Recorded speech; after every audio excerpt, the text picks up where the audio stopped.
সবাইকে আসসালামু আলাইকুম। আপনারা হয়তো এখন বলবেন যে আপা এখন কি আপনি আমাদেরকে লাউ রান্না করাও শিখাবেন, নাকি এটা লাউয়ের কোনো স্পেশাল রান্না? না আপুরা, এটা লাউয়ের কোনো স্পেশাল রান্না না। জাস্ট রান্না করতেছিলাম, তাই ভাবলাম যে একটু শ্যুট করি। কারণ হচ্ছে আমাকে কিছু না কিছু তো পেজে দিতেই হবে, নয়তো ফেসবুক আমাকে শান্তি দিবে না।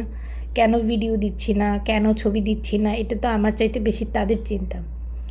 আমি তো মাত্রই পেজটা স্টার্ট করলাম, খুব একটা বেশি আমার ফলোয়ারও নেই। চেষ্টা করে দেখি হয় কি না। এটা হচ্ছে আসলে আজকে লাউটা আমি বড় মাছ দিয়ে রান্না করছি, যাতে আমার বাচ্চাকে খাওয়াতে সুবিধা হয়। চিংড়ি মাছটাও এখন তেমন একটা খেতে পারে না, সেই জন্য লাউ কিন্তু চিংড়ি মাছের সাথেই বেস্ট। এটার আর এর চেয়ে বেস্ট কম্বিনেশান আর কিছুর সাথেই হয় না। লাউ চিংড়ি ইজ বেস্ট।